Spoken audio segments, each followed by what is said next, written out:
하겠습니다. 기도하고 시작하도록 하죠. 자, 묵도는 안 하고 바로 기도할 테니까. 네, 자, 잠깐 기도하고 시작하겠습니다. 하나님 아버지 감사합니다. 오늘 시편 106편을 통해서 하나님의 그 은혜의 말씀과 진리의 말씀을 듣기를 원합니다. 우리가 매번 하나님의 말씀을 듣지만 정말 그 말씀이 다 우리 심령 안에 다 새겨진다면 얼마나 좋겠습니까? 그러나 우리 육신이 둔하고 또 연약함 때문에 그 하나님의 말씀을 다 소화할 수 없고 다 내 안에 새길 수가 없는 것이 늘 안타깝습니다. 그렇지만 늘 하나님의 말씀이 들릴 때 하나라도 붙잡고 내 심령에 적용시켰을 때 그것이 내 삶의 좌표가 되고 또 하나님 앞에서 그 하나님의 진리를 쫓는 등대의 불빛이 되는 줄 압니다. 우리 모두 정말 하나님의 진리를 붙들고 이 마지막 때를 믿음으로 살아갈 수 있도록 주님께서 인도하여 주옵소서. 시종을 주님께 부탁드리며 예수님의 이름으로 기도드리옵나이다. 자, 오늘 시편 106편을 같이 보도록 하겠습니다. 시편 106편.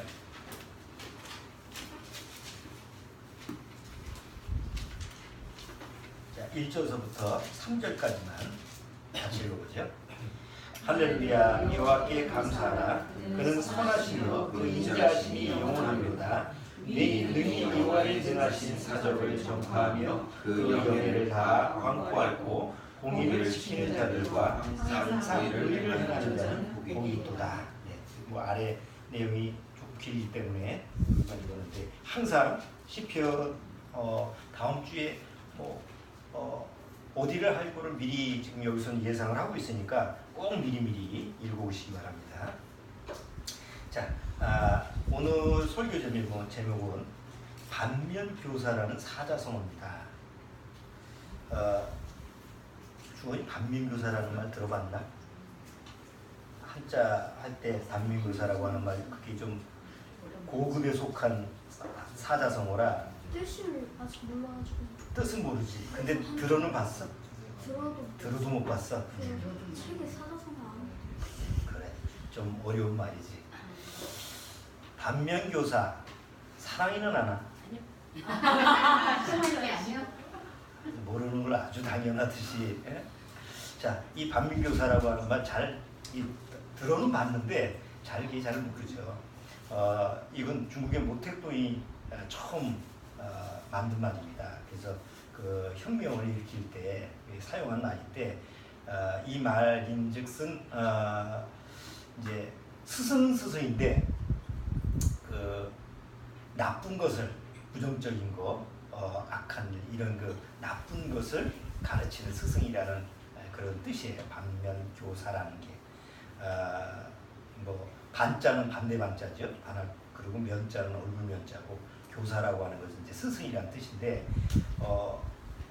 이게 이제 그 남의 잘못된 일, 남의 잘못된 행동 이런 것을 보고 자기 스승으로 삼는 거예요. 그래서 이제 원래 이 사자성어를 만든 모택동은 그 당시에 이제 혁명을 일으킬 때 그 당시 얘기하면 부르주아죠. 자기가 척결해야 돼 이런 대상들을 대상으로 해서 쓴 말인데 오늘 왜 반면교사라고 하는 말을 제가 설교 제목으로 삼았냐면 오늘 시편 오늘 106편 이 내용이 그 사자성어에 좀 관련된 좀 그 연관될 수 있는 가장 그 좋은 표현인 것 같아서 제가 이 말을 썼어요.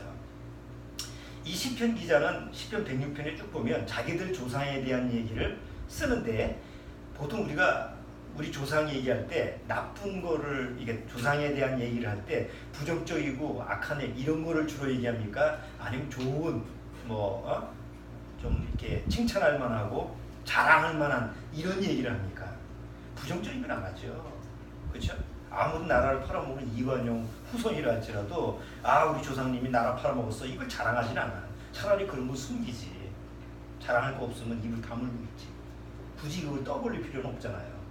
그럼 여기 이스라엘 민족 여기 자기 조상들의 얘기인데 이 내용이 보면 잘한 게 없어요. 계속 보면 하나님 앞에 불순종하고 하나님 앞에서 악행을 저지르고 이거 참 창피스럽고 차라리 말을 안 하는 게 낫지 말을 하면 너무 수치스러운 얘기들인데 이걸 그대로 써놓는 거예요. 그러니까 왜 이걸 썼느냐? 오늘 설교 제목처럼 반면교사로 우리가 삼자. 여기 6절을 한번 보시죠. 6절 보면 앞에 이제 하나님을 찬양하자 이렇게 하면서 6절에 자 6절 주원이가 한번 크게 한번 읽어주세요. 우리가 열조와 함께 범죄하여 사택을 행하여 악을 지었나이다. 6절만 여기 우리가라는 것은 이제 이 시편 기자를 비롯한 그 이스라엘 백성이죠. 우리가 열조와 함께 조상들과 함께 범죄하여 사특을 행함에 악을 지었나이다 라는 말 하는데 여기 이제 우리말 표현, 우리말 문장에서는 참 이게 그 받아들이기가 좀 어려워요. 조상들이 뭐 죄를 졌는데 왜 우리까지 그렇게 적용을 해? 근데 이제 영어 표현으로 보면 뭐 많이 여러분들 공부하셨죠? have pp 많이 봤어요. 그게 과거에 일어났던 일인데 현재까지 쭉 진행이 되는 거예요.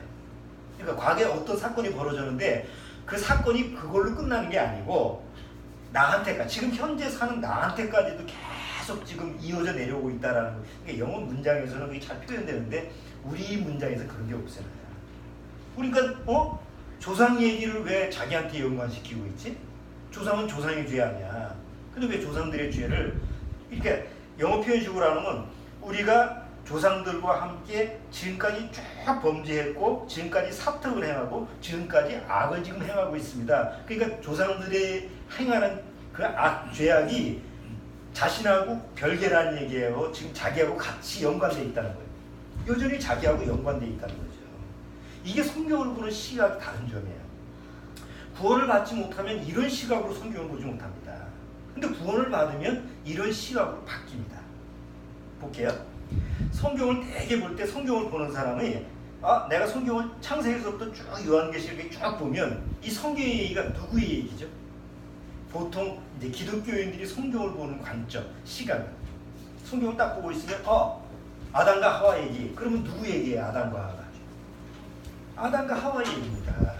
그러니까 보통 신학자고 목사라고 하더라도 이게 안 믿어지는 거니까 이거는 신화의 한 일종이다. 그냥 성경을 기록하기 위해서 옛날 사람들이 우리 단군 신화처럼 그렇게 만든 글이다. 하나님을 어떻게 설명하기 위해서 그렇게 창세기도 창조 신화, 그러니까 창조 신화라고 그러죠. 그 다음 아담과 하와도 신화 이렇게 얘기합니다. 근데 구원받기 전에는 나도 그렇게 봤어요. 뭐 교회를 다녀도 안 믿어지거든. 근데 구원 받은 다음에 시각이 어떻게 바뀌냐면 아담과 하와의 이야기가 아니라 내 얘기로 비춰지는 거예요. 그 시각이 확 바뀌어야 돼. 왜 성경을 보고 싶어도 이게 안 맞을까요? 여러분들이 늘 부딪히는 거잖아요. 성경을 보면 졸려. 성경을 보면 한 장도 못 넘어가. 막 집중해서 보려고 그래도 이게 안 돼. 그런데 한번 이게 내 얘기다. 이게 나에 관한 얘기다라고 하면 관점이 바뀝니다. 그렇죠? 뉴스가 나오는데 내 이름이 나와. 그럼 어떻게 해요? 내 이름이 진짜 아니고 동명이인이야. 그래도 내 이름이 나오면 어떻게 해요? 갑자기 내 이름이 똑같이 나오네?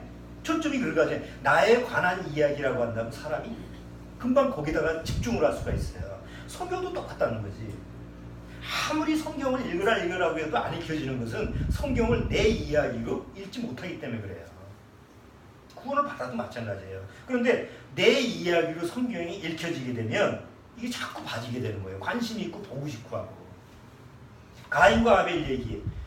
가인이 예물을 드렸는데 곡식 농사하는 자였기 때문에 제일 좋은 곡식을 드렸다며. 아벨은 양의 새끼를 드렸다며. 그래서 그건 그들의 얘기지 내 얘기 아니잖아요. 그러니까 가인과 아벨 얘기도 그건 성경에 나오는 그들의 얘기. 아브라함도 그들의 얘기. 그러니까 성경에 나와 있는 전체 얘기가 누구 얘기예요? 사실 이스라엘 민족의 얘기거든요. 우리는 무슨 민족이에요? 한민족입니다. 이스라엘 민족하고 한민족은 전혀 다릅니다. 그러니까 대다수 이렇게 복음을 전하다 보면 조금 이제 나이가 있는 분들은 막 복음 전하고 그 시골에 갔을 때 왜 우리가 서양 종교를 믿어야 되냐? 어? 우리나라도 종교가 많은데 왜 서양 종교를 믿어야 되냐? 아니, 젊은 사람도 그런 사람이 있어요. 가끔 그런 사람이 있더라고. 그러니까 그런 시각이 왜 그래요? 성경을 보는 시각이 이건 내 얘기가 아니고 그냥 어떤 특정된 어떤 다른 사람의 얘기, 다른 나라의 이야기 이렇게 보기 때문에 그래요. 그러니까 이 시각이 안 바뀌는 거예요. 그러니까 어느 날 구원받게 되면 이게 바뀝니다. 또 바뀌어야 됩니다. 아담과 하와를 입을 때, 이건 아담의 이 행위는 바로 내 행위구나. 이 하와가 이렇게 사단한테 대화를 하고 넘어간 것, 이거 바로 내 얘기네. 가인이 시기심으로 동생을 죽인 거는, 이게 내 얘기네. 아벨은 내 얘기네. 구원받으면 아벨이 내 얘기가 되죠. 그러니까 이런 식으로 성경에 있는 모든 인물이 바로 내 얘기가 돼야 돼요. 왜냐하면 성경을 그 얘기를 하고 있거든요. 예를 들어서 수많은 얘기가 있는데 수많은 적용시킬 수 있는 그 내용이 있는데 그 중에 하나만 딱 찾아볼게요. 갈라디아서 3장. 갈라디아서 3장 29절.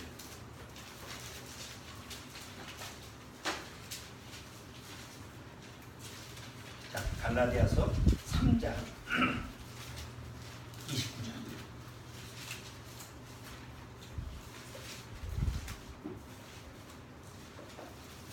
갈라디아서 3장 29절 주원이가 한번 크게 읽으세요. 너희가 그리스도께 속한다면 곧 아브라함의 자손이요 약속대로 유업을 이룰 자니라. 자, 여기 너희는 뭐예요? 이 갈라디아서를 쓴 이 갈라디아 지역은 유대 지역, 유대 이스라엘 사람들이에요. 대상이 이방인이에요. 이방인입니다. 근데 이방인 중에서 구원받은 사람한테 편지를 쓴 게 갈라디아서인데 여기 너희라고 했으니까 누구예요? 이방인이죠. 이방인 중에서 구원받은 사람들이에요. 근데 그들 보고 뭐라 하냐면 너희가 이방인은 아브라함의 자손이 될 수가 없잖아요. 혈통적으로. 그런데 여기 너희가 그리스도께 속한 자면 곧 아브라함의 자손이요. 아브라함이 네 얘기다 이거예요. 그래서 구원받고 나서 보면 아브라함의 삶을 쭉 보면 내가 어떻게 하나님 앞에 택하심을 받았지? 이게 내 얘기로 읽혀지는 거예요. 아브라함의 그 긴 얘기가 이삭 얘기가 하나님이 택하시고 하나님의 모든 상속을 주신 그 의미가 이삭의 얘기가 아니라 내 얘기였구나.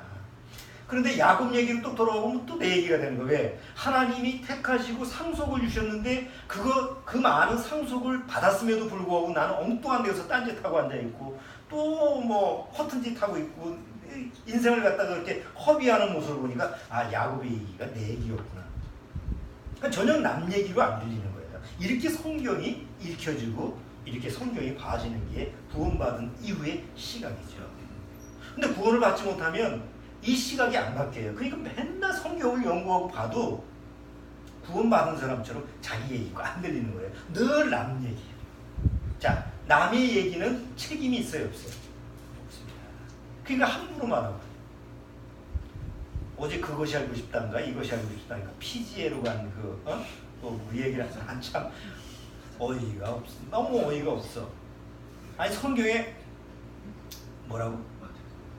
아니 이렇게 때리는 타작마당이 어떻게 얼굴을 때리는 이게 타작마당이 그게 타작이냐고. 성경에서 타작마당이라고 하는 것은 곡식을 탈곡하는 그 장소 아니에요. 그걸 마지막 심판 때 가서 하나님 앞에서 그 선인과 의인과 악인을 구분하는 쪽에서 예언자들이 이렇게 예언한 건데 그걸 갖다가 서로 죄를 구한다고 엄마가 딸을 때리고 딸이 엄마를 때리고 타작마당.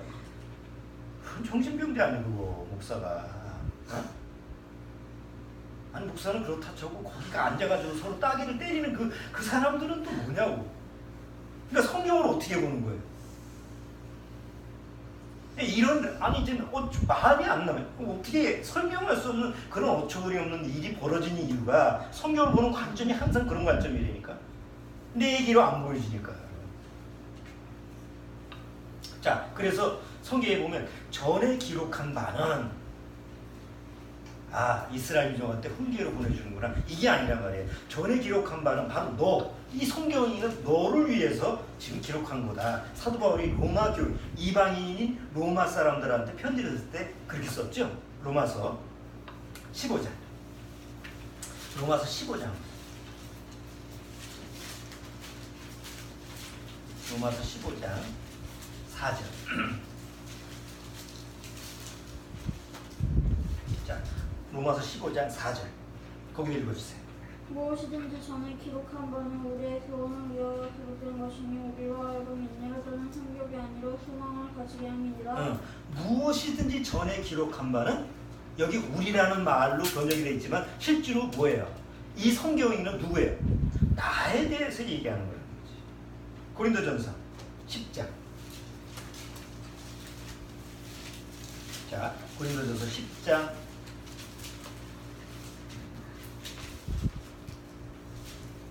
자, 10장 6절서부터 제가 좀 읽을게요.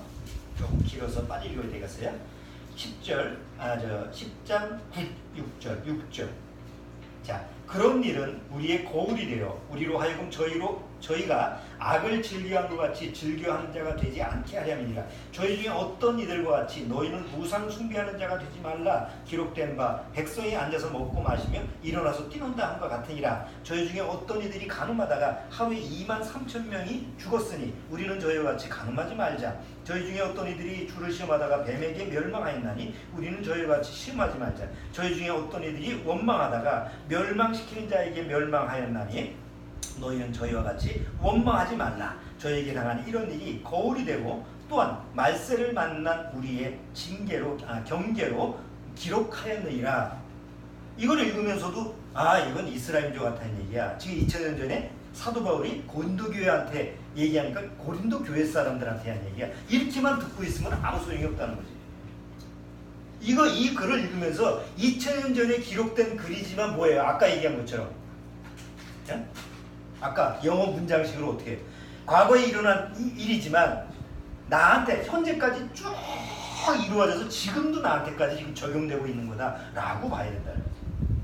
이래야지 성경을 옳게 보는 시각이 돼요. 이스라엘 민족 참 치지도 말도 안 듣지. 참 왜 이랬어? 왜 나는 우상 안 섬겨? 나는 음행 안 해. 딱 그 교회 앉아가 있으면 그래. 딱 그러고 앉아 있어.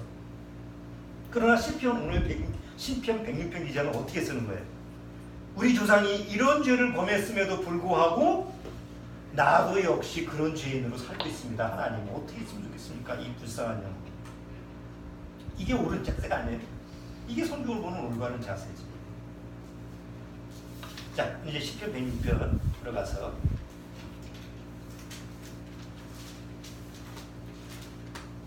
우리가 전에 다 이렇게 한 번씩 봤던 얘기이기 때문에 자세히 제가 설명을 안 해도 될 것 같아요. 시편 106편 들어가겠습니다. 1절.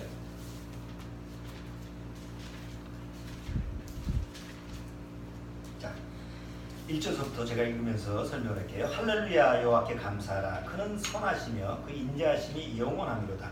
네 능히 여호와의 능하신 사적을 전파하며 그 영예를 다 광포하고 공의를 지키는 자들과 항상 의를 행하는 자는 복이 있도다. 여호와여 주의 백성에게 베푸시는 은혜로 나를 기억하시며 주의 구원으로 나를 권고하사 나로 주의 택하신 자의 형통함을 보고 주의 나라의 기쁨으로 즐거워하게 하시며 주의 기업과 함께 자랑하게 하소서. 이 시편 기자는 하나님 앞에서 하나님 앞에 택하심을 받은 사람의 뭘 찬양하는 거예요? 풍성함을, 풍요로움을, 그것 때문에 행복한 거를 찬양하는 거예요. 이게 물질적인 것을 얘기하는 게 아니에요. 구원받고 나서 우리 심령의 행복감을 얘기하는 거예요. 구원받은 사람은 어떤 환경이든 어떤 여건이든 심령이 행복할 수 있는 거예요. 그건 영에서 이루어지는 사건이기 때문에 아무리 육체적인 질병이나 아니면 육체적인 사고나 아니면 환경적인 어려움이 온다고 해도 그 행복, 하나님이 주시는 진짜 복이 있기 때문에 능히 이길 수가 있는 거죠. 그러니까 시편 기자는 지금 그 얘기를 하고 있는 거예요. 그러면서 이렇게 하나님 앞에서 행복한 자인데 여전히 나는 하나님 앞에서 그렇게 하나님이 나의 심령을 행복하게 해주셨음에도 불구하고 나는 여전히 우리 조상들처럼 여전히 죄 중에서 살고 있습니다. 나를 좀 불쌍히 봐달라는 거지. 자, 그 다음에 그러면서 이제 오늘 읽었던 6절 우리가 열조와 함께 범죄하여 사특을 행하여 악을 지었나이다. 그러면서 이제 어떤 조상들의 죄를 짓고 있었느냐 이 설명을 합니다. 첫 번째 보세요. 자, 여기 뭐가 나오죠? 8절에 7절에 우리 열조가 애굽에서 주의 기사를 깨닫지 못하며 주의 많은 인자를 기억지 아니하고 바다 곧 홍해에서 고역하였나이다. 이게 무슨 사건이에요? 이스라엘 민족이 애굽에서 나왔을 때 어떻게 나왔습니까? 하나님이 10가지 재앙으로 막 애굽을 그냥 흑사발 만들었죠. 그래서 그러니까 안 놔줄 수 없게끔 바로 왕으로 하여금 놔주게끔 하나님이 역사하셨죠. 모세와 아론이 그런 게 아니고 하나님이 모세와 아론을 통해서 그런 능력을 보여줬어요. 맨 마지막에는 바로 왕의 장자서부터 모든 동물의 첫 새끼까지 다 죽게 했어요. 뭐 그 정도까지 하면 여러분이 그때 당시 우리가 있었다면 놀랄 일 아니에요. 그렇잖아요. 그래서 이제 그 애굽에서 그 사건을 목격을 하고 오는 거예요. 이제 탈출했어요. 탈출해가지고 이제 모세, 아론을 중심으로 해서 이스라엘 거의 뭐 한 최소한 200만 명이 막 행군을 하는데 어디까지 오냐면 홍해까지 왔습니다. 왜냐하면 여러분들 지도를 이렇게 중동 지도를 보시면 이스라엘 민족이 애굽에서 나와서 저 홍해 끝쪽으로 가려면 블레셋 지역이 있죠. 바닷가. 지중해를 이용해서 바닷가를 해서 그쪽으로 넘어가면 쉽게 넘어갈 수가 있는데 하나님이 혹시 블레셋 지역으로 가면 전쟁 때문에 애굽으로 돌아갈까봐 그래서 그 이방인들이 없는 사막 쪽으로 인도한 게 이게 홍해 바다예요. 자, 홍해 바다로 갔는데 홍해 바다에 다다를 쯤 해서 뒤에는 누가 쫓아와요? 애굽의 바로 왕이 이제 그 온 군대를 다 끌고 이제 막 마차를 끌고 옵니다. 십계라는 영화를 봐서 다 기억할 거예요. 워낙 영화에서 많이 보여줬으니까. 자, 그렇게 뒤에 쫓아왔을 때 이스라엘 백성이 홍해 바다 앞에서 막 탄식을 하면서 모세와 아론을 원망을 하죠. 야, 애굽에서 죽게 하지. 왜 하필이면 여기서 죽게 하냐? 왜 여기를 인도해가지고 우리를 죽게 만들냐 해서 막 원망을 하고 막 울부짖고 막 그럽니다. 그런데 그렇게 울부짖는 그런 상황에서 하나님이 애굽의 군사들이 막 뒤로 따라왔어요. 가까이 따라왔는데 하나님이 불기둥과 구름기둥으로 그들을 이끌었거든요. 애굽에서 그냥 나오는 게 아니에요. 하나님이 그들을 불과 구름기둥으로 이렇게 이끌어 가다가 뒤에서 애굽 군사들이 막 오니까 불기둥을 뒤로 가게 해서 더 이상 오지 못하게 이렇게 막고 있는 상황이에요. 그러니까 여전히 이스라엘 백성은 하나님이 자기를 보호하신다는 사실을 보고 있어요, 안 보고 있어요? 보고 있어요. 보고 있으면 어떻게 해야 돼요? 어떻게 해야 돼요? 아, 그래, 하나님이 우리를 지켜 보호하시는데 뭐가 걱정이야? 그리고 기다리고 있어야 되는데 이스라엘 백성은 하나님이 자기들을 보호하고 있음에도 불구하고 그 하나님의 능력을 보고 있음에도 불구하고 막 원망하고 불평하는 거예요. 마음에 뭐가 있는 거예요? 도무지 하나님을 믿기 싫어하는 마음이 있는 거지. 아니, 능력을 불기둥이 지금 있는데도 불구하고 하나님을 원망한다는 거는 그거는 이미 마음 자체가 잘못되어 있는 거 아니에요. 그 얘기를 지금 하고 있죠. 여기 출애굽기 한번 보실래요? 출애굽기 14장. 시편 여기 손잡고 출애굽기 14장.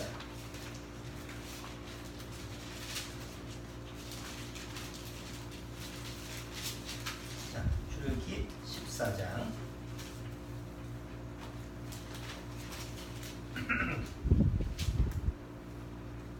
자, 18절서부터 제가 읽을게요. 15절서부터 읽을게요.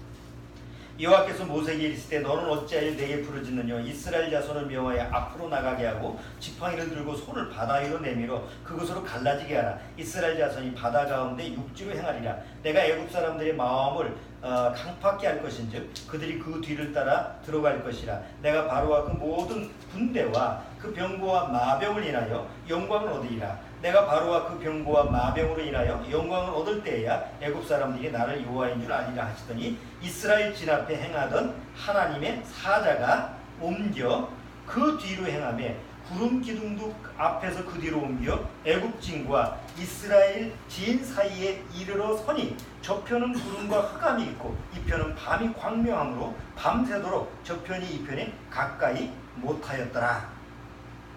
지금 누가 보호하고 계시는 거예요? 하나님이 보호하고 계시는 거예요. 그럼에도 불구하고 여전히 이스라엘 민족의 마음속에서는 하나님을 원망하는 마음이 되죠. 아직은 바다가 안 가르쳤으니까. 자, 이걸 이렇게 읽고 있으면 우리는 또 이렇게 생각을 합니다. 아, 참 우리 서른 백성이구나. 나 같으면 정말 인내하고 기다릴 텐데 그거 못 참고 저기서 난리를 펴. 아, 이렇게 보는 시각이 우리 육의 시각이라. 아니 구원받았다 항상 그런 시각으로 봐. 그러니까 성경이 제대로 안 읽혀지는 거예요. 나도 그런데 이래잖아. 아니 여전히 하나님이 살아계시고 하나님이 나를 인도하심에도 불구하고 순간순간 환경적인 어려움만 닥치면 내 마음에서 어떤 마음이 불뚝 일어나요. 하나님이 어디 계신겨? 뭐 이런 상황 때는 날 안 보고 뭐 어디가 계신 거야? 그러니까 이런 내 마음에서 막 불평이 나오고 불만이 나오는 것이 얼마나 많아요. 좋을 때는 하나님을 잊어버리고 살다가 조금만 문제가 되면 그때서부터 하나님 찾고 원망할 때가 실제로 우리가 구원받은 다음에도 얼마나 많냐 이거예요. 그러니까 그게 사실이니까 성경을 보면서 이스라엘 민족이 이런 모습을 보면 그때나 지금이랑 똑같네. 이 성품이 똑같구나. 그렇죠? 자, 그런데 이제 시편 106편 돌아오세요. 하나님이 불기둥과 구름기둥 이렇게 해서 이스라엘 민족을 잘 홍해 앞까지 인도했어요. 물론 뒤에서는 애국 군대가 진치고 있어요. 앞에서는 바다가 가로막혀 있어요. 사실 여러분과 저 같아도 우리 본성적으로 육이 연약하다 보니까 이스라엘 민족하고 똑같은 모습을 취할 거예요. 나는 절대 안 그래. 이러진 않았을 거예요. 자, 근데 한번 이렇게 저는 생각을 해본 거예요. 적어도 내가 하나님을 믿는다면, 불평하기 전에 하나님을 믿는 사람이라면, 적어도 믿음이 있다고 한다면 무릎 꿇고 기도할 수 있지 않겠냐는 거지. 원망하고 불평하기 전에 하나님 지금 상황이 이런데 하나님만이 우리를 구원할 수 있지 않습니까? 왜 애굽에서 우리를 건져냈습니까? 죽이려고 한 건 아니지 않습니까? 그렇다면 하나님이 나를 책임지고 이 환경에서 구원하실 줄 저는 믿습니다 하고 기도할 수도 있잖아요. 근데 기도한다는 생각은 전혀 못하고 그냥 불평과 불만, 원망만 늘어놓는 게 이스라엘 민족인데, 그게 이스라엘 민족이 아니고 누구의 얘기라고요? 내 얘기다 이거예요. 구원받으면 회개할 것이 없대. 근데 이스라엘 민족을 보면 회개할 것이 얼마나 많아. 구원받고 나서도 여전히 나도 죄 가운데 있으니까 죄는 사함을 받았다 하지만 여전히 죄를 짓고 있잖아. 그래서 만약에 내가 하나님 같으면 어떻게 하겠어요? 야, 불기둥 구름기둥 다 치워라. 천사들 보고 치워. 그냥 죽게 놔두자. 저거 싹시 노래. 이제 여기서부터가 시작이라고 한다면 이게 앞으로 인도하는 게 깜깜해. 이게 더 이상 바랄 게 없잖아요. 그러면 그냥 죽게 내버려둬야 돼. 하나님을 믿지 못하니까. 그런데 여기 8절에 보세요. 8절에 뭐라고 돼 있어요? 8절에 뭐라고 시작되죠? 그러나 이렇게 되죠. but 그러나. 근데 이게 but이 아니고 그럼에도 불구하고. 이건 번역을 너무 잘못했어. 그러나라는 건 반전이잖아요. 근데 그럼에도 불구하고라는 것은 반전이 아니에요. 앞에 상황이 아무리 악한 상황이고 부정적인 상황이라 할지라도 전혀 그거하고 관계없이 일이 진행되는 어떤 얘기를 하는 거죠. 그게 네버더레스라야. 네버더레스. 그럼에도 불구하고. 저게 나한테 악한 짓을 했어. 그럼에도 불구하고 나는 원수로 생각 안 할 거예요. 그럼 전혀 상황이 다른 거잖아요. 그러나하고는 다르지. 여기 그럼에도 불구하고 여호와께서 자기 이름을 위하여 저희를 어떻게 했어요? 구원하셨어요. 그래서 바다를 갈라지게 해서 아까 지나가게 하죠. 그리고 뒤에 쫓아온 애국 군대들은 다 물속에서 죽게 만들었죠. 그러니까 이제 막 찬양을 부르고 넘어서 또 난리를 쳐요. 그쵸? 뒤에 보면 출애굽기 뒤에 14장 끝에 보면 하나님이 그들을 구원하니까 그제서야 하나님을 찬양하고 노래해요. 그리고 쭉 가야 되잖아. 근데 광야에 딱 나가자마자 뭐가 없어요. 광야는 물이 없잖아요. 그래서 애굽에서 물통 하나씩은 다 차고 왔을 거 아니야. 근데 물은 금방 떨어지지, 먹을 거보다는. 그래서 물이 떨어졌는데 한 3일 지나니까 물이 다 떨어졌어. 그래가지고 난리가 났어. 이제 또 죽게 한다고. 또 죽는다고 죽겠다 난리가 나는데 마침 쓴물을 이제 우물을 찾았는데 이게 마라의 우물이에요. 그 보니까 그게 쓴물이야. 쓴물이라는 것은 먹을 수가 없는 물이에요. 동물도 먹을 수 없는 물이에요. 그러니까 차라리 우물이라도 없으면 괜찮은데 물이 뻔히 물이 보이는데 못 먹을 수 없어. 그러면 열받아야 안 받아요. 더 열을 받지. 그러니까 또 죽겠다고 하나님 앞에 원망하고 모세와 아론을 대적해서 아니 모세와 아론은 뭐요? 그냥 틈만 나면 그냥 대적이 대상이 되는 거예요. 그래서 하나님이 나뭇가지를 던지라고 해가지고 마라의 쓴물이 뭐가 됐어요? 단물이 되죠. 그게 좀 잠잠해져. 또 이제 광야의 길을 걷는 거예요. 좀 걸어가다가 한 2달 반 정도 되니까 애굽에서 가져온 식량이 다 떨어졌어. 그러니까 이제 먹을 것이 없으니까 이제 어떻게 해야 돼? 또 불평불만이 나와야죠. 그래서 이제 한번 출애굽기 16장을 한 것이죠. 16장을 보면 또 가관이에요. 거긴 또 출애굽기 16장.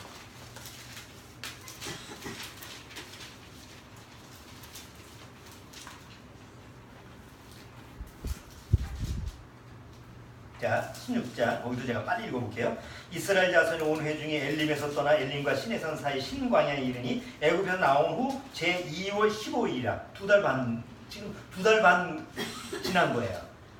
2월 15일이라 이스라엘 온 회중이 그 광야에서 모세와 아론을 원망하여 그들에게 이르되 우리가 애굽 땅에서 고기가 하마 곁에 앉았던 때와 떡을 배불리 먹던 때 여호와의 손에 죽었다면 좋았을 것을 너희가 이 광야로 우리를 인도하여 내어 이 온 회중으로 죽여 죽게 하는도다. 2달 반 동안 광야를 지나 보니까 이스라엘 백성이 좀 맛이 간 것 같아요. 이 과거의 해상이 여러분 이스라엘 민족이 애굽에서 가마솥 곁에서 고기를 그렇게 많이 먹었을까요? 떡을 그렇게 배불리 먹었던 그 장소가 애굽입니까? 애굽에 있었을 때 이스라엘 백성의 상태가 어때요? 고통하고 신음 중에 있었어요. 그런데 그들이 광야에 나와서 기억하고 있는 건 뭐예요? 애굽에서 우리가 얼마나 행복했던가. 부추와 마늘도 먹고 경력에 좋은 부추와 마늘도 가끔 얻어먹었겠지. 에? 그러니까 자기가 있었던 장소를 잊어버리고 그게 마치 무슨 옛날에 파라다이스처럼 착각을 하면서 그럼 차라리 그 애굽에서 고기가 곁에서 고기 먹고 떡 배불리 먹었을 때 그때 죽게 하지 왜 나와서 죽게 하냐 그렇게 얘기를 하는 게 이스라엘에서. 참 형편없군요. 이스라엘 백성의 얘기를 볼 수 있는 거예요. 누구의 얘기라고요? 나의 얘기라고요. 지금은 내가 그래도 일상생활하면서 먹을 것이 있고 집에 쌀이 안 떨어지고 그래도 이게 뭐 하루 3끼를 먹는다 그러면 먹는 거에 걱정을 안 하죠. 요즘은 옛날 시대가 아니니까 뭐 보릿고개가 있어요. 먹을 것이 없는 시대가 아니니까. 근데 막상 먹을 것이 떨어졌다 합시다. 요즘 뭐 기상이변해가지고 갑자기 식량이 떨어졌어요. 재난이 기후가 이상이 되면 모든 농산물 가격이 오르잖아요. 그래서 과일값이 엄청나게 오르잖아. 기본적으로 쌀값도 오르고 그럼 먹을 것이 당장 떨어지면 믿음으로 사시겠어요 여러분? 매일매일 이슬만 먹고 살겠어요? 그래도 만족하고 행복함? 안 그렇습니다. 그러면 또 이제 원망을 할 거예요. 하나님을 원망하고 이럴 바에 왜 나를 구원시켜가지고 뭐 이렇게 있죠. 그러니까 이스라엘 민족이 이 지금서부터 3,500년 전 얘기지만 사실은 시대를 초월해서 지금까지 현재까지 나한테까지도 그 죄가 여전히 내 안에서 일어나고 있다. 똑같은 죄이니까. 자, 그게 또 지나가서 또 그 일이 사건이 이제 지나갔어요. 조금 지나가다가 또 어떤 사건이 벌어집니까?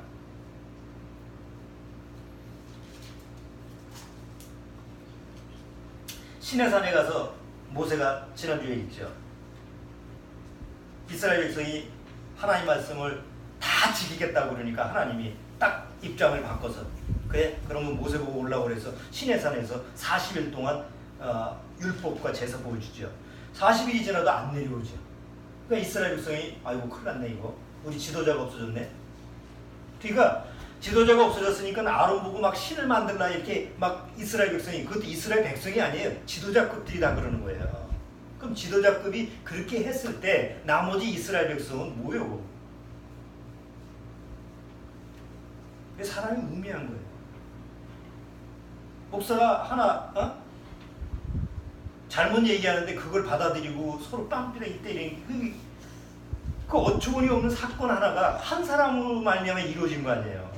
근데 한 사람으로 말미암아 400명이 거기에 다 동조했다는 거 상식적으로 생각을 해보세요. 얼마나 무서운 일이에요. 그걸 마치 그게 하나님의 뜻인 줄 알고 자기 재산 다 팔아가지고 해놨잖아요. 그게 인간의 어리석음인데 그게 바로 우리 안에 있는 거예요. 이스라엘 백성이 모세가 없으니까 사람만 보고 쫓는 거야, 모세만 보고 쫓는 거야. 그러니까 모세가 없어지니까 하나님은 안 보이고, 이거 우리 인도할 신을 만들라 해가지고 아론을 협박하니까 아론이 또 떨고 있다가 아이고 애다 다 금가락지 빼오라 해가지고 애굽에서 섬기는 금송아지 하나 딱 만듭니다.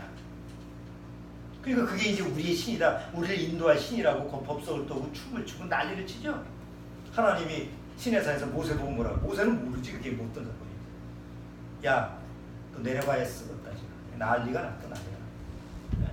나 없는 사이에, 너 없는 사이에, 야 나를 금송아지로 만들고 저기서 웃고 떠들고 난리가 났다. 빨리 내려가. 그래서 모세가 십계명 돌판을 가지고 내려와서 보니까 가관이죠. 그 돌판을 깨트리고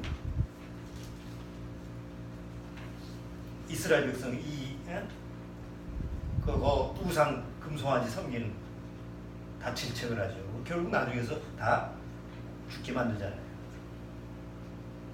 그러니까 우상을 섬기는 그런 부분. 자, 여전히 이건 이스라엘 민족의 얘기가 아니라 내 얘기야. 왜? 여전히 내 안에서 탐심이 있어요, 없어요? 골로새서 3장에 뭐라고 했어요? 탐심은 우상 숭배.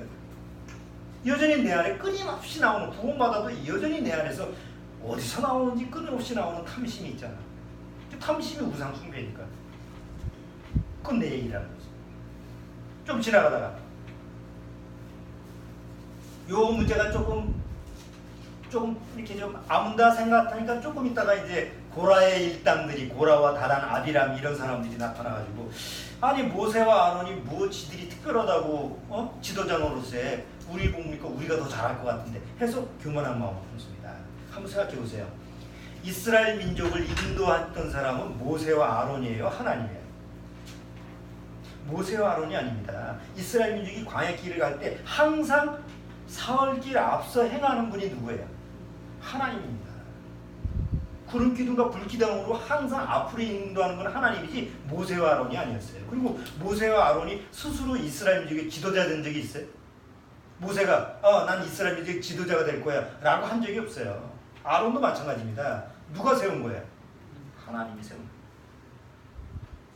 거예요. 그런데 고라, 다단, 아비람 이 사람들이 가만히 보니까 아니 저것들만 뭐 지도자라고 해서 뭐 존경을 받고 뭐 대단히 이렇게 사람들한테 무슨 위함을 받네, 떠받침을 받네. 외적으로 그렇게만 보이는 거예요. 교회 속에서도 그렇게 목사를 보면 항상 그런 식으로만 바라보는 거예요. 시기의 대상, 질투의 대상. 그러니까 당을 지어가지고 왜 니들만 지도자 노릇하냐 이렇게 해서 이게 결국 하나님 앞에서 각자 향로를 가지고 들고 오게 하죠. 그리고 고라와 다단, 아비람 그 일당들은 다 하나님이 어떻게 했어요? 땅이 꺼지게 해서 다 거기 같이 합류된 사람들은 다 땅속에 빠지게 되고, 나머지 향을 가지고 왔던 지도자 것들은 다 하늘에 불이 내려서 타 죽고, 그랬다고 또 죽였다고 또 모세와 아론을 또 이스라엘 백성이 난리를 치고. 그러니까 출애굽기 우리가 한번 봤지만 출애굽기 내용이 이스라엘 민족이 광야 생활을 이렇게 쭉 나가를 보면 이건 도대체 하나님을 믿는 건지, 하나님을 오히려 대적하는 건지 모를 정도의 상태가 이스라엘 민족인데 그게 누구의 얘기라고요? 이게 나의 얘기라는 거죠. 그래서 하나님이 심지어 모세 보고 뭐라고 그랬어요? 하다 하나님이 야 내가 싹 없앨게. 저것들 싹 없애고 너한테 새로운 민족, 새로운 백성을 삼아줄게. 나 같으면 탁월한 선택이십니다. 하나님. 아마 기대할 게 없습니다. 그냥 이 판을 뒤집죠. 그래서 하나님 말씀대로 싹 없애고 새로운 민족 주세요. 말 잘 듣고 순종 잘하는. 모세가 그랬어요? 모세는 안 그랬습니다. 오히려 하나님이 우리 조상 아브라함한테 무슨 약속했습니까? 저 하늘의 별처럼 자손을 많이 한다고 약속을 하지 않았습니까? 그런데 지금 와서 싹 없애버리면 누가 업신여김을 나고 누가 조롱을 당합니까? 하나님의 이름 아닙니까? 오히려 하나님 편을 드는 거예요. 이스라엘 편을 드는 게 아니에요. 하나님의 이름을 위해서 그러지 마세요. 그래서 이스라엘을 위해서 기도를 합니다. 하나님이 마음을 바꾸죠. 그 얘기를 지금 시편에 쭉 얘기를 하고 있는 거예요. 그 얘기가. 자, 그 다음에 조금 더 이제 마지막에 가서는 발람 선지자가 나오는데, 발람 선지자가 교묘하게 발락왕하고 모압은 어디예요? 모압과 암몬은 지금 어디예요? 시리아입니다. 이스라엘 그 국경으로 해서 요르단, 시리아가 있죠. 이스라엘 사이를 중심으로 해서 붙어 있는 게 시리아하고 요르단인데, 이렇게 붙어 있는 고기가 모압과 암몬 족속인데, 모압 왕이 가만히 보니까 이스라엘 민족을 저렇게 놔둬서는 안 될 것 같아서 발람 선지자를 꼬여가지고 뇌물을 주고 저주하라고 그러죠. 저주하라고 하는데 하나님이 입을 막아서 자꾸 축복이 돼요. 발람 선지자가 나중에는 하다가 안 되니까 꾀를 하나 냈어요. 하나님 앞에서 저들한테는 율법이 있으니까 간음을, 음행을 하게 하자. 여자, 비인계를 쓴 거예요. 그래서 모압 여자들로 하여금 이스라엘 남자들과 음행을 하게 한 거예요. 여기 시편 그 얘기가 여기 이 얘기예요. 자, 24절. 자, 24절. 저희가 낙토를 멸시하며 그 말씀을 믿지 아니하고 저희 장막에서 원망하여 여호와의 말씀을 청종치 아니하였도다. 요거는 이제 정탐꾼이 가서 하나님의 그 주신 약속의 땅을 불평하는 이런 죄에 대한 얘기고, 이러므로 저가 맹세하시기를 저희로 광야에 엎드러지게 하고 또 그 후손을 열방 중에 엎드러뜨리며 각지에 흩어지게 하리라 하였도다. 저희가 또 바알불과 연합하여, 이게 발람이에요. 연합하여 죽은 자에게 제사한 음식을 먹어서 그 행위로 주를 경록케 함을 인하여 재앙이 그 중에 유행하였도다. 이게 무슨 얘기냐면, 모압 여자라고 하고 이게 음행을 하다 보니까, 모압은 우상을 섬기잖아요. 그래서 남자들을 초청해서 그 우상 앞에 절하게 하고 자기 자식들을 갖다가 불을 지나가게 하고 이런 악행을 저지르게 한 거예요. 거기에 넘어가는 거예요. 자, 우리는 그런 적이 없어요. 우리는 과연 그런 적이 없습니까? 여전히 세상을 바라보고 세상 쪽으로 향해 가고 내 마음이 세상 편으로 가는 때가 옵니다. 세상을 바라볼 때 많잖아.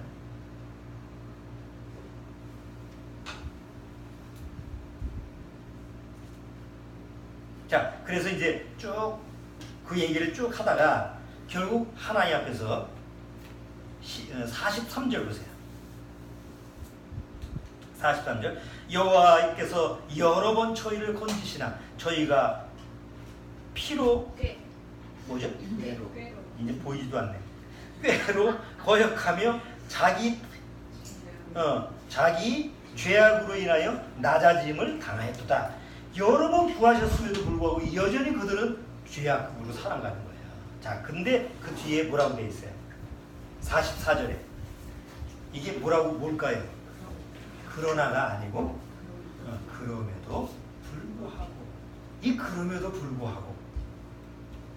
그럼에도 불구하고 여호와께서 저희의 부르심을 들으실 때에 그 고통을 권고하시며 저희를 위하여 그 언약을 기억하시고 그 많은 인자하심을 따라 뜻을 돌이키사 저희로 그 사로잡은 모든 자에게서 궁일이 여김을 받게 하셨도다. 그러니까 하나님은 그러나 하나님이 아니고 그럼에도 불구하고의 하나님이라는 거죠.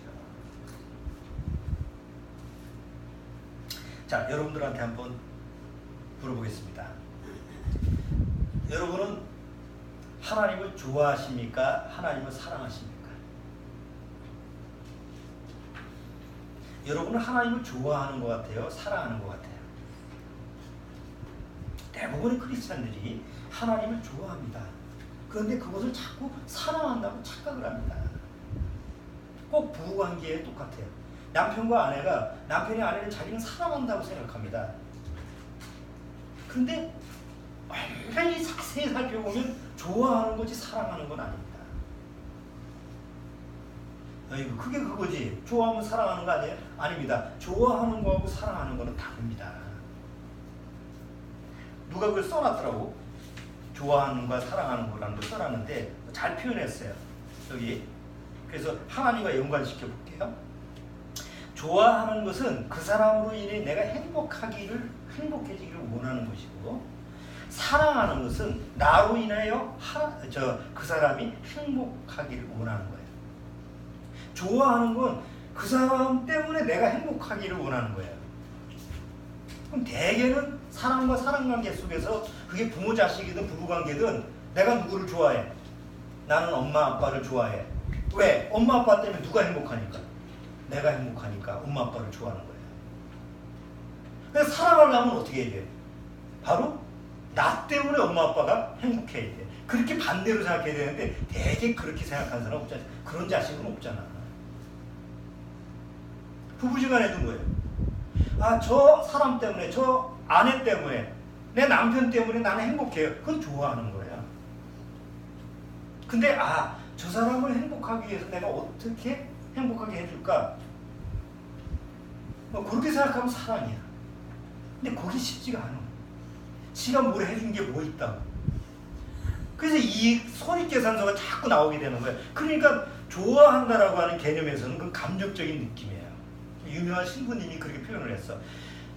좋아한다라고 하는 것은 감정에서 나오는 느낌이고, 사랑은 영혼의 떨림이다. 구원한 받았는데 참 그런 잘 썼어요. 말은 참 잘 썼어요. 그렇잖아요. 사랑은 영혼의 떨림이야. 근데 좋아하는 건 감정에서 나오는 느낌이에요. 자, 또 좋아하면 그 사람한테 내 욕심을 채워달라고 해요. 근데 사랑하면 욕심을 버려. 사랑하기 때문에 내가 욕심이 들었다 하더라도 그 욕심을 버리게 돼.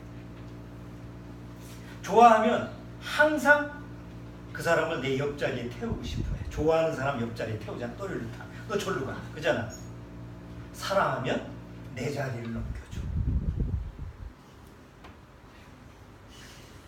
좋아하는 것은 못모시기 때문에 조건이야. 좋아하는 것은 네가 이것 때문에 저것 때문에 이 조건이야.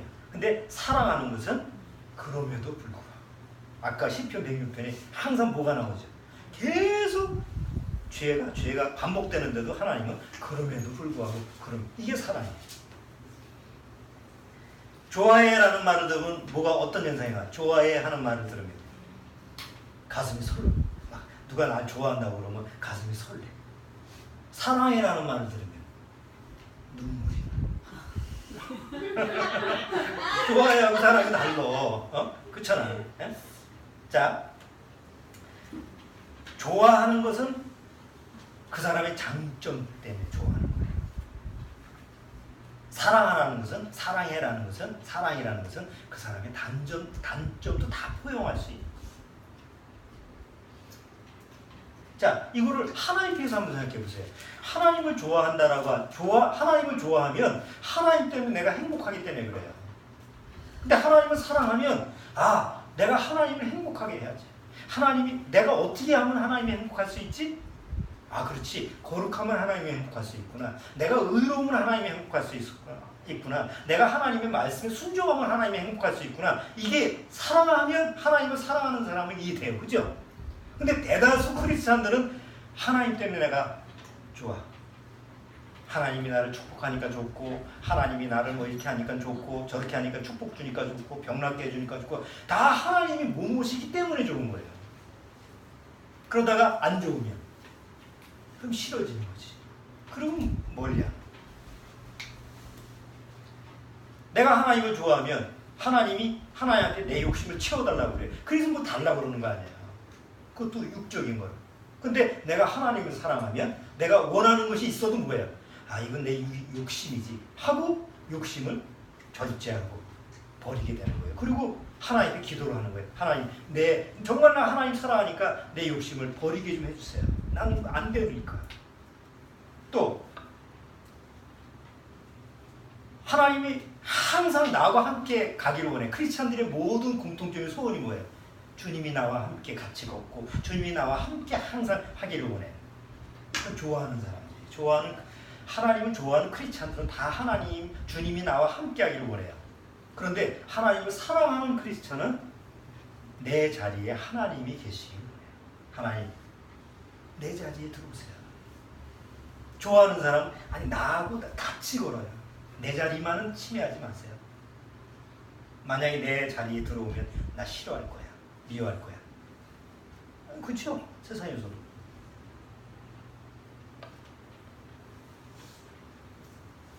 자, 성경에서 말이죠. 우리가 성경을 읽으면서 하나님이 나를 좋아하신다는 글귀가 있을까요? 없을까요? 성경에서 죄인을 좋아하신다는 글이 없어요. 내용이 없어요. 왜 그럴까요? 하나님이 나를 보실 때 좋아할 구석이 있어요, 없어요? 아니 무슨 좋아할 구석이 있어야지. 좋아한다는 말은 좋아하는 조건이 있어야 되잖아. 뭐 좀 하나님 보시기에 예쁘든지 깨끗하든지 뭐 의롭든지 뭐 하나님을 위해서 하나님을 기쁘게 하는 일을 하든지 뭐 그런 일이 있어야지 하나님이 좋아하실 뭐 조건이 있는데 하나님이 나를 봤을 때 하나서부터 열까지 좋아할 구석이 하나도 없어. 보면 죄인이고 또 보면 죄짓고 또 보면 원망, 불평, 불만, 아니 도대체 좋아할 구석이 하나도 없어. 그래서 하나님이 나를 좋아할 수가 없는 거예요. 그러면 싫어야 되잖아, 미워야 되잖아. 근데 하나님이 뭐라고요? 하나님이 그럼에도 불구하고 나를 어떻게 하신다고? 나를 좋아하는 게 아니고 뭐예요? 나를 사랑한다. 근데 대다수 교회 나가는 사람들은 하나님의 사랑을, 말은 사랑이지만 하나님이 나를 어떻게 하기를 원해요? 좋아하기를 원하는 거예요. 사랑하기를 원하는 게 아니라 좋아하기를 원한다고. 그러니까 좋아하는 거짓 하나님을 만들어서 섬기는 수밖에 없지. 근데 진짜 구원받는 사람은 나를 좋아할 구석이 없는 그런 나를 하나님이 이렇게 거두시는 건 사랑 말고는 다른 말로 해석할 수가 없잖아. 하나님이 나를 그렇게 사랑하신다면, 그럼에도 불구하고 나를 사랑하신다면 이게 사랑이구나. 아무 조건도 없고 하나님이 나를 사랑할 이유가 없는데도 불구하고 하나님이 정말 나를 사랑하시는 것은 이게 진짜 사랑이구나.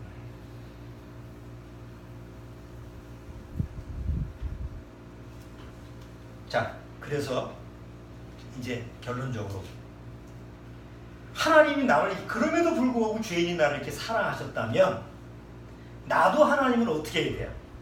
나도 하나님을 사랑해야죠. 근데 사랑해야 되는데 나는 하나님을 사랑할 수 있는, 하나님은 나를 사랑할 수 있는 능력이 있기 때문에 그럼에도 불구하고 죄인이 나를 사랑하셨는데 나는 여전히 하나님을 사랑하고 싶어도 사랑을 할 수가 있어요, 없어요?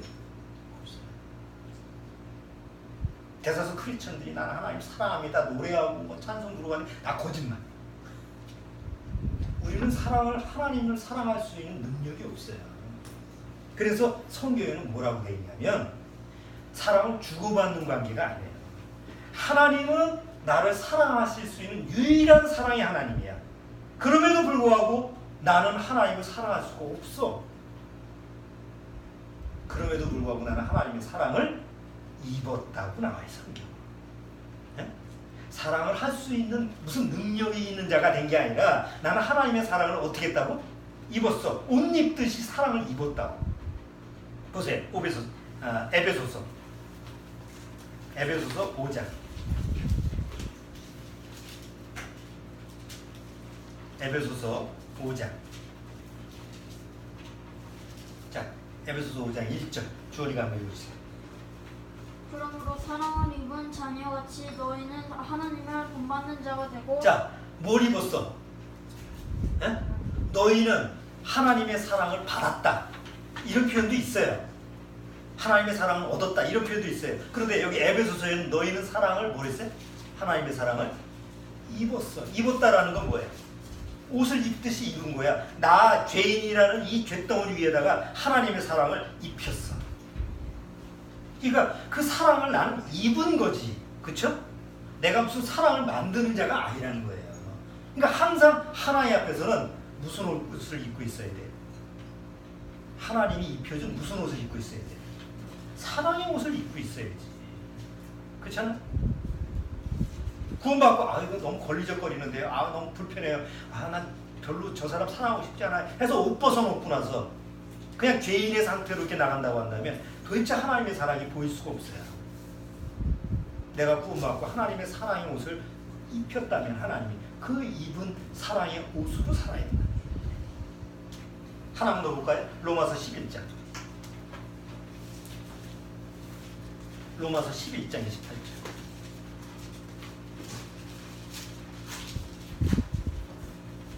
로마서 11장 28절.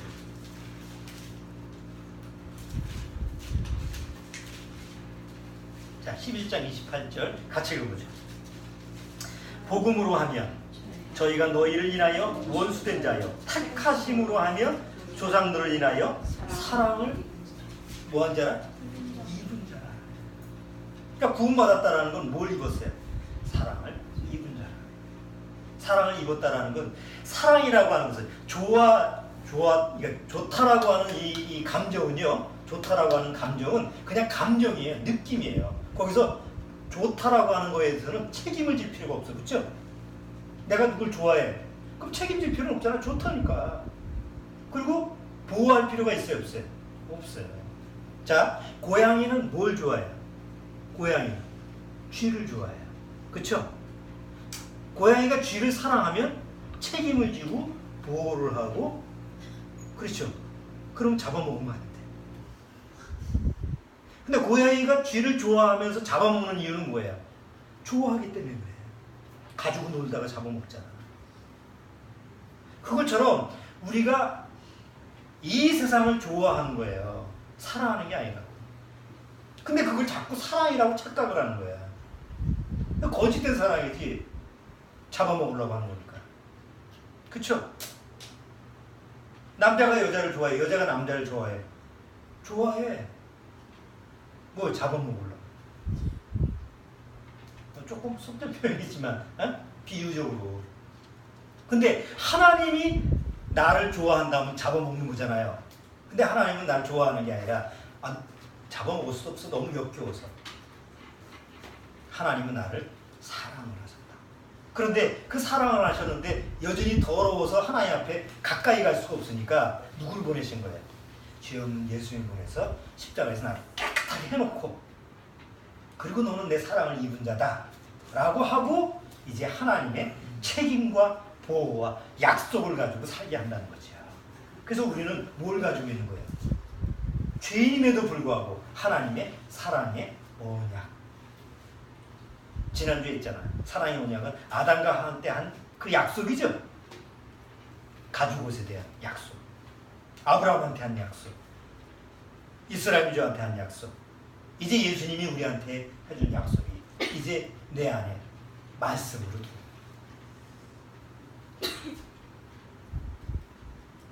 성경을 읽는 것도 마찬가지입니다.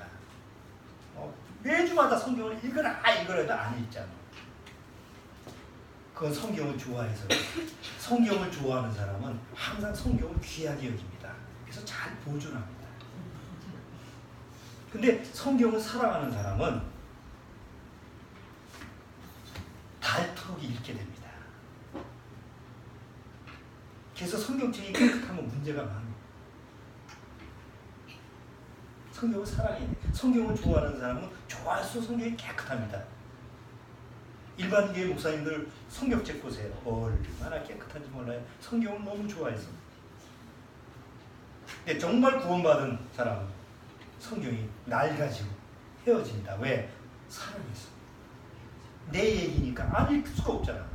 남의 얘기가 아니라 누구 얘기라고? 내 얘기. 그렇게 여러분이 성경을 대하셔야 됩니다. 오늘 시편 106편을 통해서 하나님이 그럼에도 불구하고 죄인인 이스라엘 민족을 사랑하신 것 같이 나를 어떻게 하신다고? 사랑하셨다. 그리고 단순히 사랑을 무슨 뭐 엿 하나 먹어라 이런 것 준 것이 아니라 나의 죄덩어리 전체를 뭘로 입으셨다고? 하나님의 사랑의 옷으로 입히셔서 나를 영원히 책임지시는 거예요. 영원히 보호하시는 거예요. 그리고 영원히 함께 하시는 거예요. 이렇게 얘기하면서 피지로 가자고 해야지. 아휴, 난 참 말이 안 나와, 말이. 기도하겠습니다. 하나님 아버지 감사합니다. 하나님이 여기 영혼들, 우리 영혼들을 얼마나 사랑하시는지 참 우리는 어떻게 말로 표현할 수가 없습니다. 그러나 성경을 통해서 이 하나님의 음성을 듣고 하나님의 말씀을 통해서 내가 하나님의 사랑을 입었다는 사실이 늘 발견됐을 때 우리는 하나님을 거역하고 하나님을 대적하지 않고 묵묵히 하나님 말씀에 순종하면서 그 사랑의 인도하심을 받는 줄 압니다. 아무쪼록 우리 가족 모두 또 여기 참석하지 못한 우리 가족들조차도 다 구원받고 나서 한 사람도 낙오되지 않고 하나님의 천국 반열에 다 올라설 수 있도록 주님께서 인도하시고 축복해 주옵소서. 예수님의 이름으로 기도드립니다. 아멘.